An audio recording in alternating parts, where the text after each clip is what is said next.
그러자 예수님께서 그 여자에게 이르셨다. 딸아, 네 믿음이 너를 구원하였다. 평안히 가거라. 그리고 병에서 벗어나 건강해져.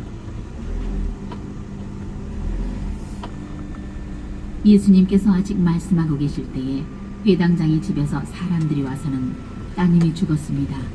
그러니 이제 스승님을 수고롭게 할 필요가 어디 있겠습니까? 하고 말하였다.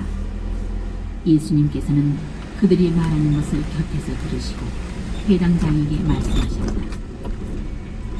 두려워하지 말고 믿기만 하여라.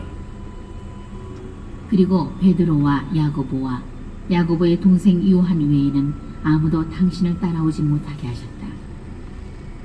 그들이 회당장의 집에 이르렀다. 예수님께서는 소란한 광경과 사람들이 큰 소리로 울며 탄식하는 것을 보시고 안으로 들어가셔서 그들에게 어찌하여 소란을 피우며 울고 있느냐? 저 아이는 죽은 것이 아니라 자고 있다 하고 말씀하셨다. 그들은 예수님을 비웃었다. 예수님께서는 그들을 다 내쫓으신 다음 아이 아버지와 어머니와 당신의 일행만 데리고 아이가 있는 곳으로 들어가셨다. 아이의 손을 잡으시고 말씀하셨다.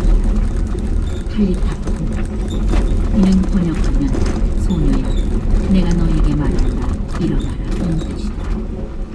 그러자 소녀가 곧바로 일어서서 걸어다녔다. 소녀의 나이는 12살이었다. 사람들은 몹시 놀라 넋을 잃었다. 예수님께서는 아무에게도 이 일을 알리지 말라고 그들에게 거듭 공부하시고 나서 소녀에게 먹을 것을 주라고 이르셨다.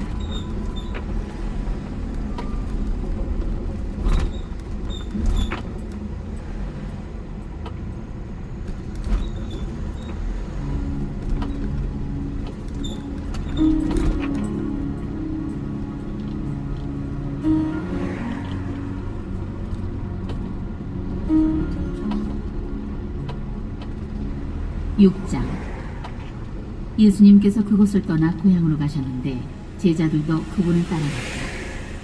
안식일이 되자 예수님께서는 회당에서 가르치기 시작하셨다. 많은 이가 듣고는 놀라서 이렇게 말하였다. 저 사람이 어디서 저 모든 것을 얻었을까? 저런 지혜를 어디서 받았을까? 그의 손에서 저런 기적들이 일어나더라. 저 사람은 목수로서 마리아의 아들이며 야고보, 요세, 유다, 시몬과 형제간이 아닌가? 그의 누이들도 우리와 함께 여기에 살고 있지 않는가? 그러면서 그들은 그분을 못마땅하게 여겼다. 그러자 예수님께서 그들에게 이르셨다. 예언자는 어디에서나 존경받지만 고향과 친척과 집안에서만은 존경받지 못한다. 그리하여 예수님께서는 그곳에서 몇몇 병자에게 손을 얹어서 병을 고쳐주시는 것밖에는 아무런 기적도 일으키실 수 없었다. 그리고 그들이 믿지 않는 것에 놀라셨다.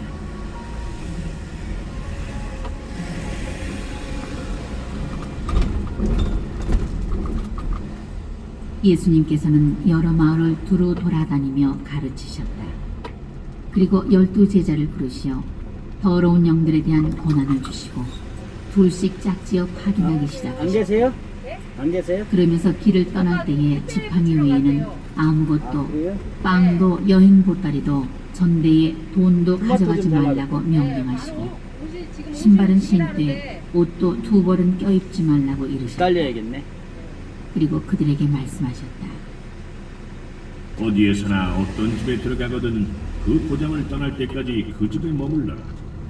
또한 어느 곳이든 너희를 받아들이지 않고 너희 말도 듣지 않으면 그곳을 떠날 때 그들에게 보이는 증거로 너희 발밑에 먼지를 털어버려. 그리하여 제자들은 떠나가서 회개하라고 선포하였다. 그리고 많은 마귀를 쫓아내고 많은 병자에게 기름을 부어 병을 고쳐주었다. 예수님의 이름이 널리 알려져 마침내 헤로데 임금도 소문을 듣게 되었다. 사람들은 세례자 요한이 죽은 이들 가운데서 되살아난 것이다. 그러니 그에게서 그런 기적의 힘이 일어나지 하고 말하였다. 그러나 어떤 이들은 그는 엘리야다 하는가 하면 또 어떤 이들은 옛 예언자들과 같은 예언자다 하였다. 헤로데는 이러한 소문을 듣고 내가 목을 벤 그 요한이 되살아났구나 하고 말하였다.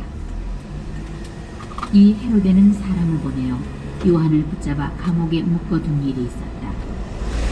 그의 동생 빌리포스의 아내 헤로디아 때문이었는데 헤로데가 이 여자와 혼인하였던 것이다. 그래서 요한은 헤로데에게 동생의 아내를 차지하는 것은 옳지 않습니다 하고 여러 차례 말하였다. 헤로디아는 요한에게 앙심을 품고 그를 죽이려고 하였으나 뜻을 이루지 못하였다. 헤로데가 요한을 의롭고 거룩한 사람으로 알고 그를 두려워하며 보호해 주었을 뿐만 아니라 그의 말을 들을 때에 몹시 당황해하면서도 기꺼이 듣곤 하였기 때문이다.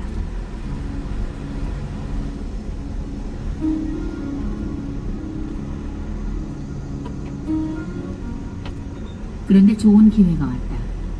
헤로데가 자기 생일에 고관들과 무관들과 갈릴레아의 유지들을 청하여 잔치를 베풀었다.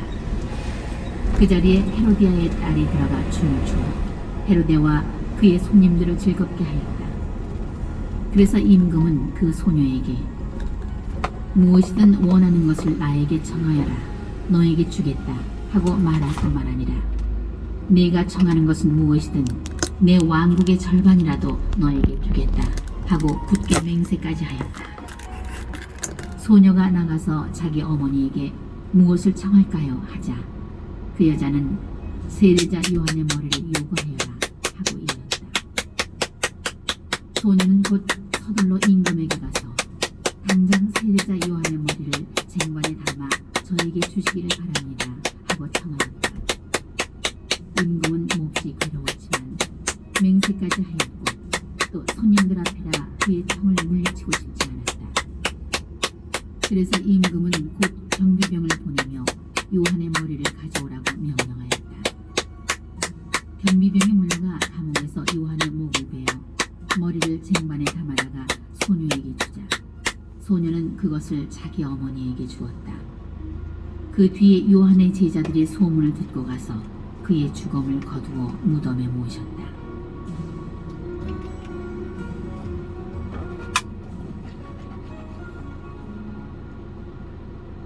사도들이 예수님께 모여와 자기들이 한 일과 가르친 것을 다 보고하였다. 그러자 예수님께서 그들에게 너희는 따로 웃단 곳으로 가서 좀 쉬어라 하고 말씀하셨다. 오고 가는 사람들이 너무 많아 음식을 먹을 겨를조차 없었던 것이다. 그래서 그들은 따로 배를 타고 외딴 곳으로 떠나갔다.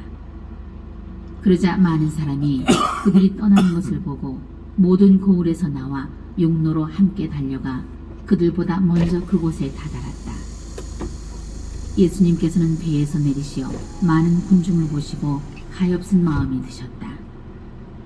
그들이 목자 없는 양들 같았기 때문이다. 그래서 그들에게 많은 것을 가르쳐주기 시작하셨다. 어느덧 늦은 시간이 되자 제자들이 예수님께 다가와 말하였다. 여기는 외딴 곳이고 시간도 이미 늦었습니다. 그러니 저들을 돌려보내시어 주변 졸락이나 마을로 가서 스스로 먹을 것을 사게 하십시오. 예수님께서 너희가 그들에게 먹을 것을 주어라 하고 이르시니 제자들은 그러면 저희가 가서 빵을 200데나리오너치나 사다가 그들을 먹이라는 말씀입니까? 하고 물었다. 예수님께서 그들에게 너희에게 빵이 몇 개나 있느냐? 가서 보아라 하고 이르셨다. 그들이 알아보고서 빵 5개 그리고 물고기 2마리가 있습니다 하고 대답하였다. 예수님께서는 제자들에게 명령하시어 모두 푸른 풀밭에 한 무리씩 어울려 자리 잡게 하셨다. 그래서 사람들은 100명씩 또는 50명씩 때를 지어 자리를 잡았다. 예수님께서는 빵 5개와 물고기 2마리를 손에 들고 하늘을 우러러 찬미를 들으신 다음 빵을 떼어 제자들에게 주시며 사람들에게 나눠주도록 하셨다. 물고기 2마리도 모든 사람에게 나누어 주셨다. 사람들은 모두 배불리 먹었다. 그리고 남은 빵 조각과 물고기를 먹으니 12광주리에 가득 찼다. 빵을 먹은 사람은 장정만도 5,000명이었다.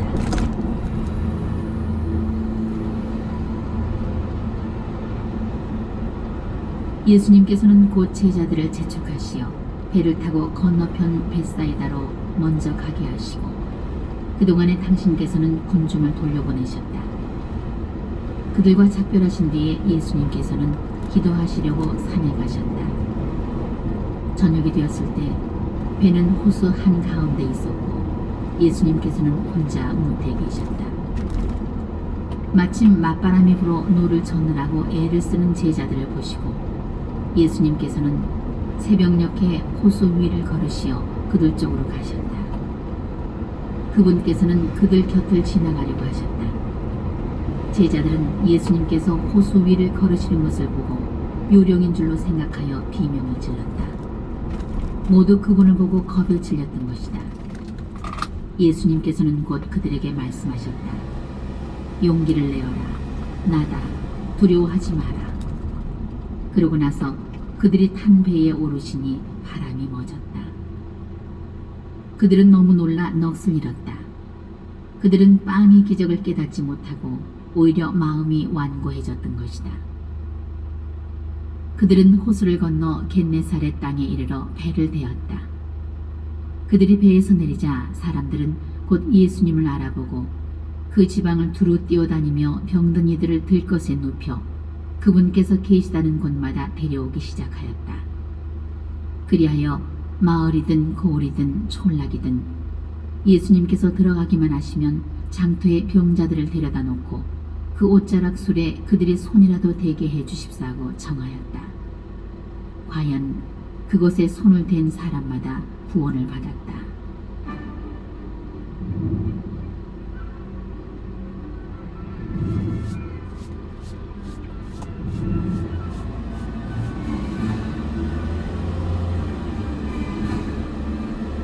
(7장) 예루살렘에서 온 바리사이들과 율법 학자 몇 사람이 예수님께 몰려왔다가 그분의 제자 몇 사람이 더러운 손으로 곧 씻지 않은 손으로 음식을 먹는 것을 보았다.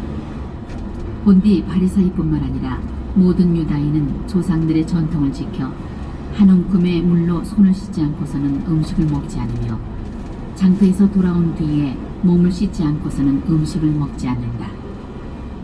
이 밖에도 지켜야 할 관습이 많은데 잔이나 단지나 놋그릇이나 침상을 씻는 일들이다. 그래서 바리사이들과 율법학자들이 예수님께 물었다. 어째서 선생님의 제자들은 조상들의 전통을 따르지 않고 더러운 손으로 음식을 먹습니까? 예수님께서 그들에게 이르셨다. 이사야가 너희 위선자들을 두고 옳게 예언하였다. 성경에 이렇게 기록되어 있다. 이 백성이 입술로는 나를 공경하지만 그 마음은 내게서 멀리 떠나있다. 그들은 사람의 규정을 교리로 가르치며 나를 헛되이 섬긴다. 너희는 하느님의 계명을 버리고 사람의 전통을 지키는 것이다. 또 이어서 그들에게 말씀하셨다. 너희는 너희의 전통을 고수하려고 하느님의 계명을 잘도 저버린다. 모세는 아버지와 어머니를 공경하였다. 그리고 아버지나 어머니를 욕하는 자는 사형을 받아야 한다고 말하였다. 그런데 너희는 누가 아버지나 어머니에게 제가 드릴 동양은 코르반, 곧 하나님께 바치는 예물입니다 하고 말하면 된다고 한다. 그러면서 아버지나 어머니에게 더 이상 아무것도 해드리지 못하게 한다. 너희는 이렇게 너희가 전하는 전통으로 하나님의 말씀을 폐기하는 것이다. 너희는 이런 짓들을 많이 한다.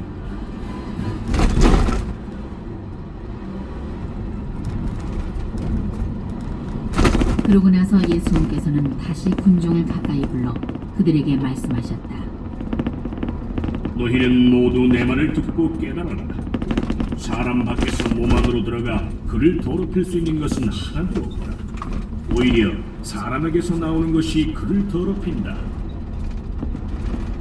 예수님께서 군중을 떠나 집에 들어가시자 제자들이 그 비유의 뜻을 물었다. 예수님께서 그들에게 대답하셨다. 너희도 그토록 깨닫지 못하느냐? 밖에서 사람만으로 들어가는 것은 무엇이든 그를 더럽힐 수 없다는 것을 알아듣지 못하느냐?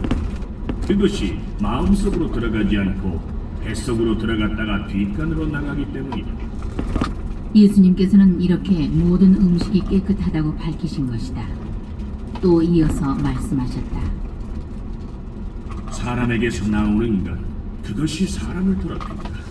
안에서, 곧 사람의 마음에서 나쁜 생각들, 불륜, 도둑질, 살인, 간음, 탐욕, 악의, 사기, 방탕, 시기, 중상, 교만, 어리석음이 나는다. 이런 악한 것들이 모두 안에서 나와 사람을 더럽힌다. 예수님께서 그곳을 떠나 티로 지역으로 가셨다. 그리고 어떤 집으로 들어가셨는데 아무에게도 알려지기를 원하지 않으셨으나 결국 숨어 계실 수가 없었다. 더러운 영이 들린 딸을 둔 어떤 부인이 곧바로 예수님의 소문을 듣고 와서 그분 발 앞에 엎드렸다. 그 부인은 이교도로서 시리아 페니키아 출신이었는데 자기 딸에게서 마귀를 쫓아내 주십사하고 그분께 청하였다. 예수님께서는 그 여자에게 먼저 자녀들을 배불리 먹여야 한다. 자녀들의 빵을 집어 강아지들에게 던져주는 것은 옳지 않다 하고 말씀하셨다. 그러자 그 여자가 주님, 그러나 상 아래에 있는 강아지들도 자식들이 떨어뜨린 부스러기는 먹습니다 하고 응답하였다. 이에 예수님께서 그 여자에게 말씀하셨다. 네가 그렇게 말하니 가보아라. 마귀가 이미 네 딸에게서 나갔다. 그 여자가 집에 가서 보니 아이는 침상에 누워있고 마귀는 나가고 없었다.